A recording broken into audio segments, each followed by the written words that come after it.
প্রণাম মহারাজ। আপনি আমাদের একটু আপনার পরিচয়টা দেবেন দর্শকদের জন্য।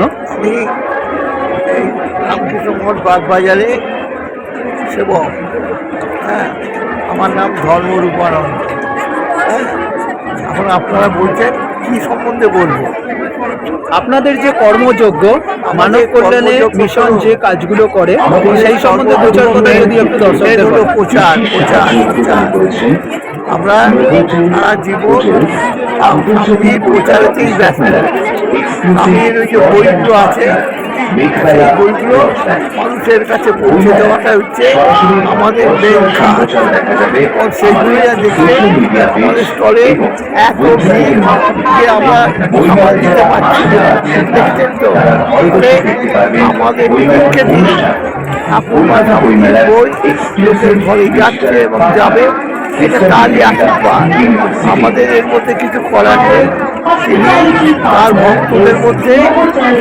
ভক্তদের মধ্যেই তিনি প্রচার করছেন। এবং তিনি তো বলেছেন তরুণী ঋষিকে নিয়ে এসছেন আমার প্রচারের জন্য। কার প্রচার? ঠাকুরের প্রচার। কি প্রচার? আমি আমার কথা স্বামীজি পৃথিবীময়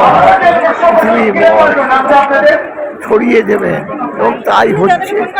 আরো যত দিন যাবে তত মানুষের মধ্যে স্বামীজির ভাব উত্তর বৃদ্ধি পাবে। এই আপনাদের কাছে আমার একান্ত ভালোবাসা বলুন, অভিনন্দন বলুন। এটাই স্বামীজির সবচেয়ে বড় সেবা। স্বামীজিও বলছে মানুষের সেবা করো, মানুষের মধ্যে ঈশ্বর দেখো। স্বামীজির এটাই বাড়ি। তার চেয়েও বড় কথা কি জানেন? এই যে স্বামীজি কেন এসছেন, কি তার মতো একটাই মতো আপনি মানুষ, আপনি আপনার স্বরূপকে জানুন। আপনার স্বরূপের মধ্যে আপনি স্বরূপ হলো এটার জন্যই স্বামীজির আসা, এটার জন্যই আপনাকে তৈরি করা। এবং যতদিন আপনি তৈরি না হচ্ছে ততদিন স্বামীজির মুক্তি নেই। নমস্কার, ধন্যবাদ, প্রণাম। ঠিক আছে।